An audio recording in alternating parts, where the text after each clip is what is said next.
exista tal cosa en ninguna ciencia, pero en el caso de nuestra disciplina, es evidente que su constitución no depende ni del establecimiento de un nuevo objeto o problema científico, ni de un giro explicativo. Ambas cosas se producen, pero de un modo paulatino y, en ocasiones, no parecen requerir una nueva ciencia autónoma respecto a la psicología o sociología. El caso es que en la primera mitad de nuestro siglo, la psicología social va siendo reconocida como denominación legítima por parte de las instituciones académicas y editoriales. Tal vez esta ausencia de grandes fundadores y de explícitos planteamientos programáticos sea una de las razones por las que los límites e incluso el objeto y razón de la psicología social han sido siempre tan problemáticos. La psicología social como psicología colectiva.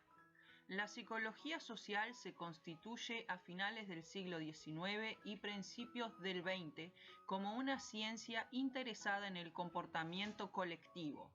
Este interés se deriva directamente de los acontecimientos sociales de la época. El nacionalismo, el colonialismo, la revolución industrial, así como las revoluciones burguesas constituyen el marco social en el que se plantean los problemas sobre el comportamiento colectivo. Los científicos sociales del momento que, como hemos señalado, son igualmente reformadores sociales, creen posible la comprensión del orden social, percibido frecuentemente como desorden, mediante el estudio del comportamiento colectivo. La psicología colectiva tiene dos vertientes o focos de interés: la psicología de los pueblos y la psicología de las masas. La primera se orienta más a la elucidación de las posibles características psicológicas de los colectivos, entendidos habitualmente como unidades estables, bien sean pueblos o naciones, mientras que la segunda se interesa por los procesos de transformación de los sujetos individuales cuando participan en actividades grupales. La psicología de los pueblos. La psicología de los pueblos tiene su origen, según Blanco, 1988, en las ideas de Kant sobre la metafísica de las costumbres, así como en los posteriores desarrollos idealistas de Fichte y Hegel. El espíritu subjetivo solo adquiere sentido en relación con un espíritu objetivo que se materializa en rasgos, características, disposiciones y hasta manifestaciones psicológicas propias de los pueblos, naciones y comunidades. El Volksgeist, que a su vez no es sino un eslabón, un momento, un grado de un espíritu eternamente universal, el Weltgeist. La psicología de los pueblos es, en la práctica, según Grauman, 1990, una psicología comparativa, histórico-social y cultural. Según este autor, la psicología de los pueblos está íntimamente vinculada con una tradición de pensamiento, típicamente alemana, para la cual la forma primitiva de asociación humana es la comunidad cultural, Gemeinschaft, el Volk en el cual transcurre la formación y educación de la personalidad individual. La comunidad popular, el pueblo, lo considera como el grupo social fundamental. Este pueblo se entiende no de forma abstracta, sino como comunidad cultural y más en concreto nacional. Es la idea de colectivo, comunidad o pueblo, más que la de sociedad, la que articula esta psicología que, comprensiblemente, se vincula al estudio del lenguaje, o mejor dicho, de la lengua. La lengua se considera como un elemento clave en la conformación del mundo y expresión del espíritu del pueblo. Herder habría criticado la concepción kantiana de las categorías trascendentales del conocimiento por su olvido del papel que el lenguaje juega en el proceso de conocimiento. El paso decisivo en la dirección de una psicología del lenguaje lo daría Humboldt, quien consideraba que el lenguaje era el órgano formador del conocimiento. El mundo y la verdad solo son comprensibles y asequibles, según él, a través de la lengua. El lenguaje se constituye como elemento conformador de la psicología colectiva, pero entendido desde un punto de vista culturalista y nacionalista, muy en el sentir del romanticismo germano. Es la lengua nacional, el idioma, la que posee una forma verbal interna, un modo característico de construcción de los contenidos del conocimiento. Las categorías trascendentales del conocimiento de Kant, universales como tales categorías, se transforman en categorías idiomáticas. Del racionalismo ilustrado, universalista, se ha pasado a un relativismo cultural y lingüístico. Las cualidades espirituales y la configuración del lenguaje de un pueblo están tan íntimamente fundidas que si se nos diese una de ellas se podría deducir la otra, pues el intelecto y el lenguaje permiten y requieren formas que se adapten entre sí.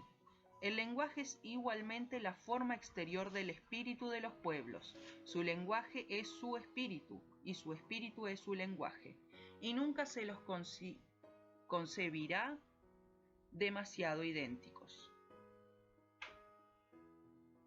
Esta concepción de una interrelación entre el pensamiento y el lenguaje, entre la lengua y el espíritu de los pueblos, es la que anima la obra de Lazarus y Stendhal y se desarrolla ampliamente con Wilhelm Wundt. Resulta ya un tópico académico decir que la fundación por W. Wundt del Laboratorio de Psicología en la Universidad de Leipzig señala el inicio de la moderna psicología científica. Asimismo, por ejemplo, se dice en uno de los manuales más conocidos de historia de la psicología que Wundt es el psicólogo más importante de la historia de la psicología. Es el primero que sin reservas podemos llamar propiamente psicólogo.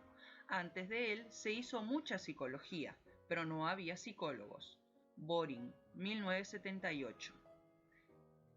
Esta opinión, bastante extendida, adolece obviamente del defecto historiográfico, ya comentado, de fundamentación en un mito de origen generador de ortodoxia científica. La obra experimental de Wundt es la que más ha incidido, bien por su seguimiento o por su rechazo, en la posterior psicología, aunque no es evidente que fuese el de Leipzig el primer laboratorio de psicología. Stanley Hall y William James habían montado los suyos por la misma época, ni, como es comprensible, sus ideas fuesen totalmente originales. El interés por la observación empírica de los procesos psicológicos elementales era común a diversos psicólogos, especialmente alemanes, de la época. Su obra tiene, sin embargo, una importancia considerable en la época. Visitantes del laboratorio de Leipzig o alumnos de Wundt fueron entre otros Stanley Hall, James M. Cattell, George Herbert Mead y el propio Durkheim, que pasó por Leipzig en el invierno de 1885 y parece ser quedó impresionado por lo que allí se hacía. Lux, 1973. W. Wundt es el prototipo del intelectual y erudito decimonónico interesado por muy diversas cuestiones y conocedor enciclopédico de ellas. Publicó diversas obras de filosofía, etnología, así como sus más conocidos trabajos sobre psicología experimental y psicología de los pueblos. Los trabajos de Wundt sobre psicología de los pueblos son los que más directamente entroncan con los intereses de la psicología social.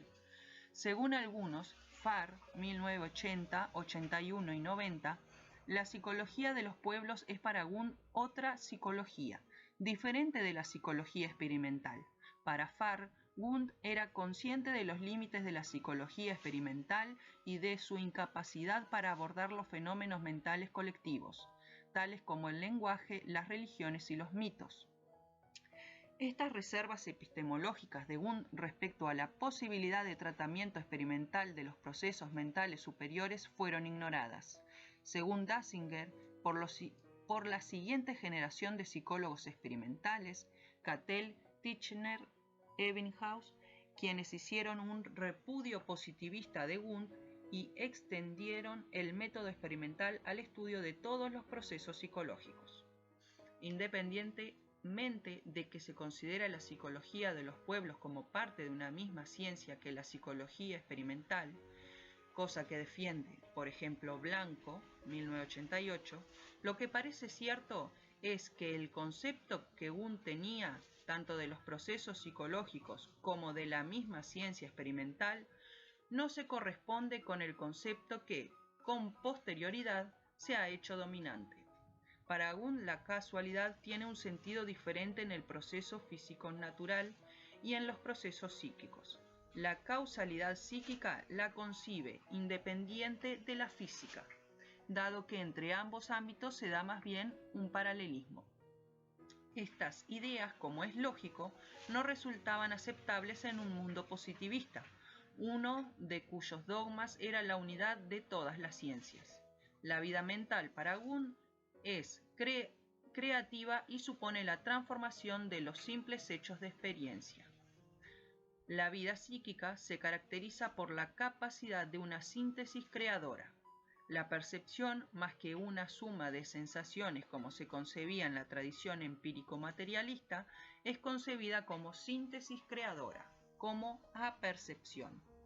Mayor influencia que las concepciones idealistas acerca de la psique tuvieron en la posterior psicología social las ideas wundtianas acerca del lenguaje. Consideraba Wundt, 1912, que unido al lenguaje va el pensamiento. Su idea, sin embargo, implicaba una concepción evolutiva tanto del lenguaje como de la psicología de los pueblos. Wundt, de hecho, era un lector y seguidor de la obra de Darwin. Consideraba que los principios de evolución de las especies eran aplicables a la evolución de la mente humana, entendida como psicología colectiva o de los pueblos. Esta psicología evolucionaba a través de una serie de períodos o fases: la edad primitiva, la totémica o mágica y la edad de los héroes y los dioses, que desembocaban en la época moderna, a la que caracteriza como humanidad.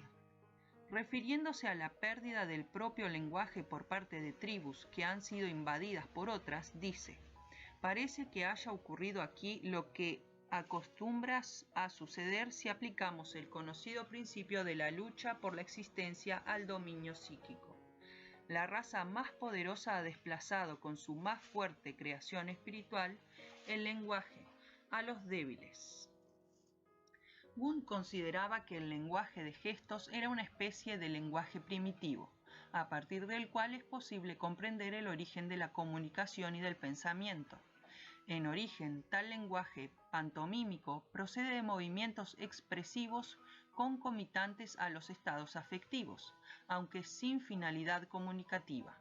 El inicio de una comunicación supone que la representación afectiva no sea solo mera expresión individual, sino que despierte análogos movimientos afectivos e iguales representaciones en otros individuos, los cuales a su vez, mediante la influencia de los afectos en ellos suscitados, responden con movimientos expresivos iguales o modificados. Así se desenvuelve un pensamiento común en el cual los actos impulsivos van gradualmente pasando a ser voluntarios y, al propio tiempo, los contenidos representativos entran en relación con los gestos más expresivos correspondientes. Este primer lenguaje es altamente intuitivo y, por ello, inmediatamente inteligible. Le correspondería un tipo de pensamiento primitivo al que Wundt caracteriza como objetivo, un pensamiento ajeno a la abstracción y adherido a las cosas particulares. Es, igualmente, un pensamiento asociativo, ajeno a la más perfecta forma de conexión de los conceptos, la aperceptiva, que comprende los pensamientos en un todo. Este concepto del lenguaje como proceso comunicativo y elemento de la psicología de los pueblos, más que como propiedad comprensible en términos de inteligencia individual, es lo que ha atraído el interés de algunos psicosociólogos por su obra. Aunque no existe un desarrollo de la psicología de los pueblos que permita trazar un lineamiento directo con la actual psicología social, no sería correcto considerar esta psicología colectiva como un empeño fallido, ajeno a nuestras preocupaciones e intereses. Como señala Grauman, 1990, los estudios de la psicología de los pueblos plantean algunos problemas que son comunes a los que la moderna psicología social se plantea, tales como la relación entre individuo y comunidad o sociedad, el carácter social del individuo y, de forma más específica, el carácter histórico y lingüístico de los procesos psicosociológicos. La psicología de las masas. La psicología de los pueblos se caracteriza por intentar captar los aspectos subjetivos de la vida colectiva estable. La psicología de las masas pretende comprender la función que los procesos psicológicos, y más en concreto emocionales, tienen en el desarrollo de las agrupaciones humanas transitorias como son las masas o muchedumbres. Esta complementariedad es destacada por Gustave Le Bon, 1973-1895, justo al inicio de su obra, Psicología de las multitudes, considerada por muchos como el primer desarrollo sistemático sobre el tema. Nuestra obra anterior estuvo dedicada a describir el alma de las razas. Ahora vamos a estudiar el alma de la muchedumbre. El conjunto de caracteres comunes que impone la herencia a todos los individuos de una raza constituye el alma de esta raza. Pero cuando un determinado número de individuos se encuentran reunidos en multitud para obrar, la observación demuestra que, por el solo hecho de su aproximación, resultan ciertos caracteres psicológicos nuevos que, sobreponiéndose a los caracteres de raza, los hace diferir, a veces de una manera profunda.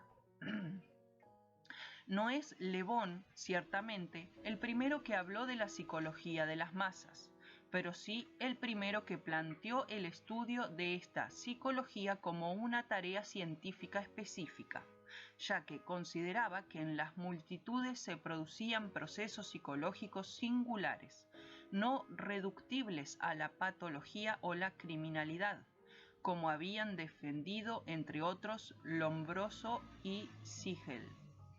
La inferioridad mental que, en su opinión, caracteriza a las multitudes no es fruto de mentes inferiores, sino incluso de las asambleas de notables.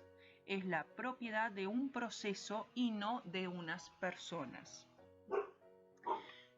El interés ideológico de Le Bon es francamente conservador y reaccionario, aunque arropado en un neutralismo positivista a lo Comte, que explicita en el prefacio de su obra: si queremos, pues, quedarnos en los límites estrechos, pero seguros de las cosas que la ciencia puede conocer, y no vagar perdidos entre vanas conjeturas y vanas hipótesis, es necesario limitarnos a la comprobación de aquellos fenómenos que nos son accesibles, sin ir más allá de estos límites. La idea general de Le Bon es que en ciertas circunstancias una aglomeración de hombres posee caracteres nuevos muy diferentes de los individuos que componen esta aglomeración y que, poco aptas para el razonamiento, las multitudes son, por el contrario, muy aptas para la acción. La multitud se caracteriza por una unidad mental o psicológica, lo que implica un desvanecimiento de la personalidad de los individuos que la componen, el rebajamiento intelectual de estos y el establecimiento de un predominio de los sentimientos, que pueden ser tanto heroicos como criminales. En cualquier caso, las muchedumbres son primarias, impulsivas, conservadoras y sugestionables. No es de extrañar que tal concepción se identifique, en el conjunto de una ideología reaccionaria, con lo femenino. Las muchedumbres son femeninas, a veces, pero las más femeninas de todas son las muchedumbres latinas. El rebajamiento intelectual lleva a que las masas, según Le Bon, no sean influibles por el razonamiento, el cual es en ellas siempre de orden muy inferior, basado en la asociación en virtud de lazos aparentes de analogía o sucesión. Las masas admiten o rechazan las ideas en bloque, no soportan discusión o contradicción y son impresionables por la imaginación, lo que les hace que carezcan de sentido de la verosimilitud y que les atraiga lo maravilloso y legendario. Las convicciones de las multitudes tienen el carácter de lo religioso por su sumisión a una voluntad exterior. Fundado en tal concepción de la vida psíquica de las multitudes, Le Bon desarrolla un minucioso tratado sobre la génesis y dinámica de las opiniones y creencias de estas. La raza, la tradición y el tiempo son los factores remotos más potentes en el mantenimiento de un sistema de creencias que, ya indicado, considera conservador. Las instituciones políticas y sociales, así como la ilustración y educación, especialmente la latina, tienen una escasa influencia en el cambio de opiniones. Con frecuencia, según Le Bon, su efecto es negativo. La adquisición de conocimientos para los cuales no hay medio de encontrar un empleo es un medio seguro de hacer del hombre un perturbador y un rebelde.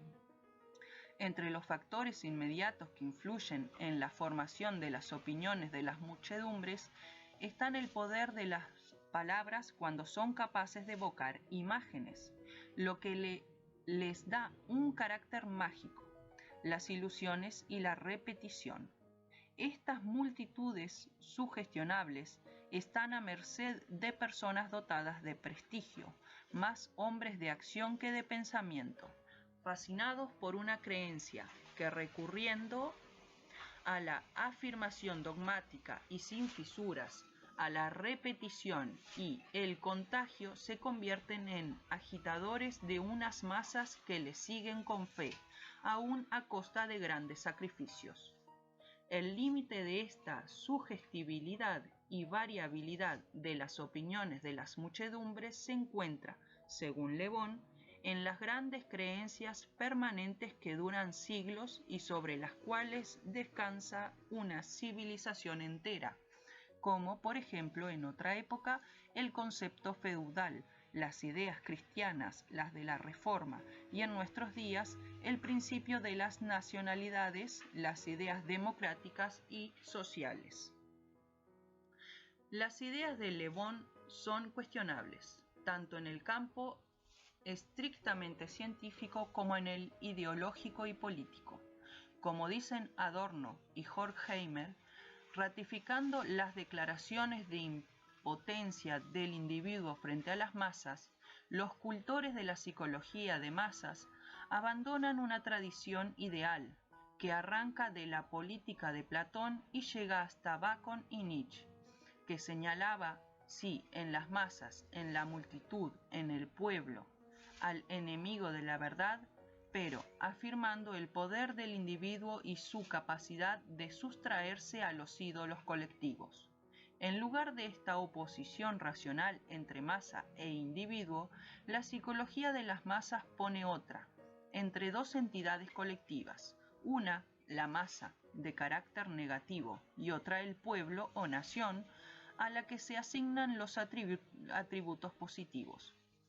Este Dr. Jekyll, Mr. Hyde de la psicología de las masas toma el nombre de alma de clase y alma de la raza en Le Bon. De esta manera, la psicología de las masas, al postular a priori el carácter maléfico de la masa y proclamar la necesidad de un poder que sirva para mantenerla frenada, se hace instrumento de la corrupción totalitaria. La obra de Sigmund Freud supuso un cambio sustancial en la comprensión psicosociológica de la dinámica de las muchedumbres. En su trabajo titulado Psicología de las masas y análisis del yo, 1921, se hace eco de las teorías tanto de Le Bon como de McDougall y resuelve la paradoja que supone postular la existencia de características psicológicas respecto a entidades colectivas, y que era la que sustentaba una psicología social entendida como psicología colectiva. Carecen de sentido para Freud tanto los conceptos de alma de grupo, de masas o de los pueblos, como el de instinto social. Las situaciones colectivas no suponen la aparición de algo nuevo, lo que conlleva una especie de mística de las multitudes, sea esta mística divina o diabólica. Lo que en realidad Freud plantea es el carácter social de la psicología individual. Independientemente de que uno esté o no de acuerdo con las explicaciones que Freud ofrece sobre la psicología de las masas, la cultura, la guerra, etc., es innegable que desarrolla una psicología propiamente social y no una psicología colectiva, aunque él utiliza ambos términos como sinónimos. Lo que caracteriza a esta psicología es la comprensión de que lo social no es una faceta de la vida humana o de un tipo de situación, aquella en la que se reúnen muchas personas, sino una característica constituyente de la misma. Como dice Freud, al inicio de la obra mencionada, la psicología individual es al mismo tiempo y desde un principio psicología social, en un sentido amplio, pero plenamente justificado. La social, como después diría Mosokovich, no se caracteriza por la numerosidad. Nos resulta difícil, dice Freud, atribuir al factor numérico importancia suficiente para provocar por sí solo en el alma humana el despertar de un nuevo instinto.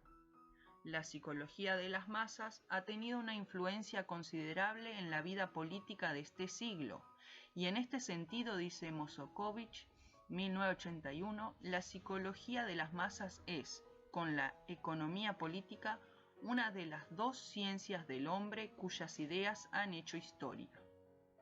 Esta influencia es debida a que los problemas que la psicología de las masas ha puesto de manifiesto son reales y de notable importancia.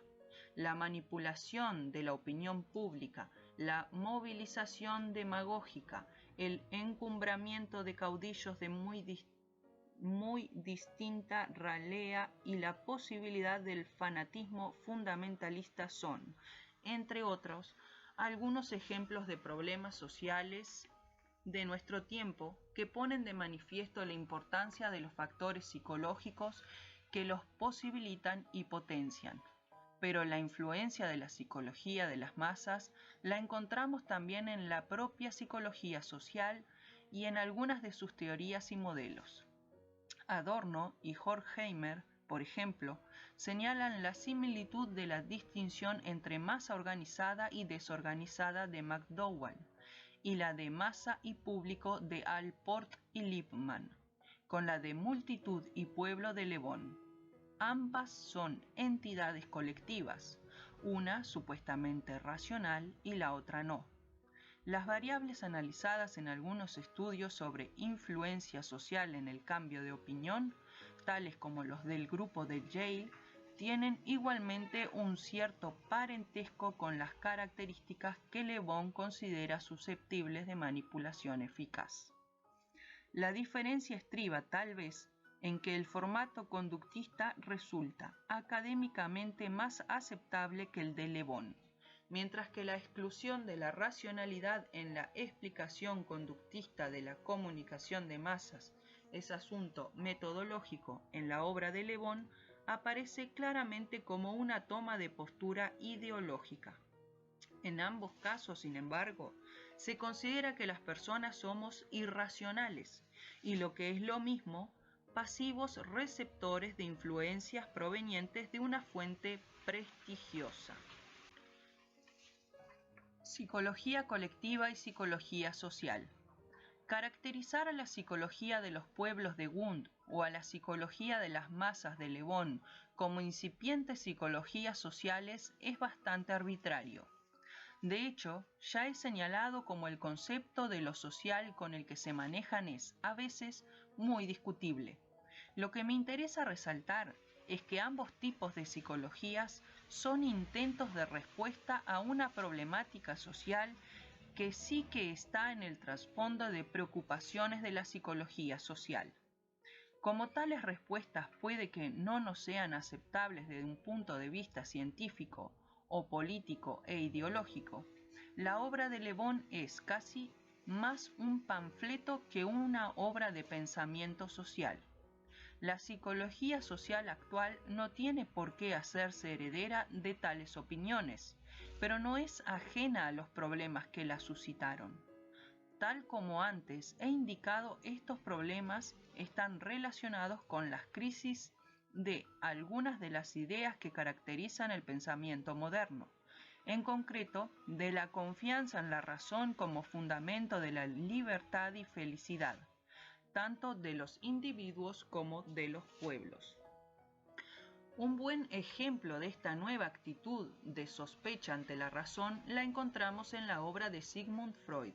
Lo que Freud plantea y defiende como modelo terapéutico, por ejemplo, no es una legitimación de la irracionalidad, sino una concepción compleja, contradictoria, frágil y penosa de la razón. La razón no es una cualidad humana supuestamente superior, por encima de la pasión y el sentimiento, sino que está preñada de deseo erótico y de destrucción. Lo sublime está así inextricablemente vinculado a lo perverso. La libertad va, paradójicamente, unida a la represión y el progreso al sufrimiento, instalándose de este modo una psicosociología de la sospecha acerca del carácter liberador de la razón. Los primeros tratados de psicología social. Edward A. Ross publicó Social Psychology, an Outline and Source Book en 1908, dando cuerpo con ello, como indica en el prefacio, a 13 años de docencia sobre el tema. En el mismo prefacio señala explícitamente su gratitud a Gabriel Tarde, de quien se considera deudor intelectual, especialmente de su obra Lois the Limitation. Este reconocimiento, así como la fundamentación teórica de la obra, nos obliga a remitir a la sociología europea el origen y fundamentación de la que ha sido considerada primera obra de la psicología social. La psicología social, según Ross, estudia los planos y corrientes psíquicas que surgen entre los hombres como consecuencia de su asociación. Pretende comprender y dar cuenta de las uniformidades en el sentimiento, creencia o volición, y por ende en la acción, que son debidas a la interacción de los seres humanos y a causas sociales.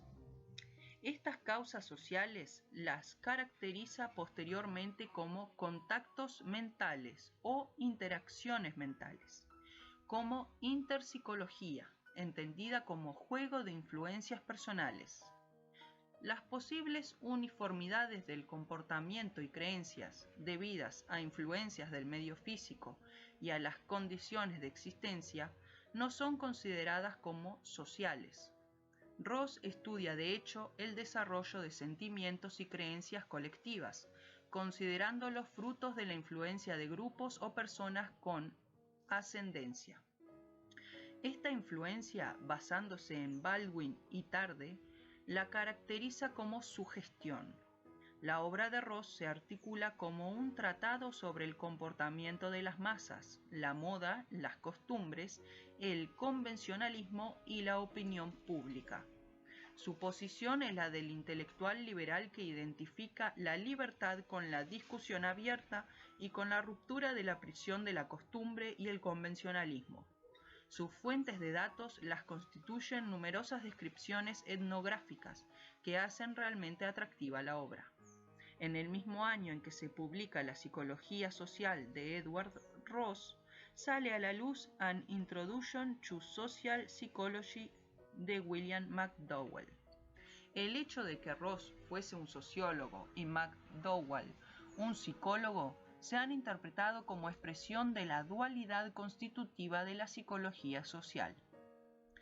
Al margen de cuestiones simbólicas que no dejan de ser importantes, el hecho es que la dualidad Ross-McDowell tienen hoy en día poca aceptabilidad como fundamento de una distinción sociologismo-psicologismo. Tanto el libro de McDowell de 1908 como el de 1920 de Group Mind tuvieron una notable repercusión por la controversia que suscitaron en los medios científicos de la época. La vida social era entendida desde el punto de vista evolucionista e instintual, lo cual le supuso al autor el rechazo de los psicólogos conductistas. Los instintos son, para McDowell, tendencias innatas o heredadas que son las fuentes principales o las potencias motivacionales de todo pensamiento y toda acción, tanto individual como colectiva. Los instintos no son solo los movilizadores de la acción, sino que también señalan las metas de esta. McDowell señaló una serie de instintos básicos a los que consideraba asociada una emoción. Así, asociaba la emoción de miedo al instinto de huida, la de disgusto al de repulsión, la de sorpresa al de curiosidad, la emoción de rabia al instinto de belicosidad, la de sujeción al de autohumillación, la de orgullo al de autoafirmación y la emoción de ternura al instinto paternal. McDowell consideró igualmente ciertos instintos básicos a los que no correspondían emociones. Estos instintos eran los de reproducción, gregarismo, adquisición y construcción, que tenían una directa relación con la conducta social. En su obra de 1920, McDowell avanza en una psicología social orientada a los procesos grupales. McDowell considera que la actividad en grupo no tiene que suponer automáticamente la degradación de los sujetos que participan. El grupo organizado, a diferencia de la muchedumbre desorganizada, es un elemento positivo en la vida humana. Aunque los manuales de Ross y McDowell son con frecuencia citados como las primeras obras de la psicología social, sin embargo, no parece adecuado mantener tal cosa. Si atendemos al planteamiento de problemas psicosociales, estos surgen sobre un trasfondo de preocupaciones sociales y se plasman en obras muy diversas, algunas anteriores a 1908. Si por el contrario lo que nos interesa es la existencia de enfoques que abran nuevas vías de investigación, los manuales de Ross y McDowell son más bien el final de una etapa que el inicio de otra.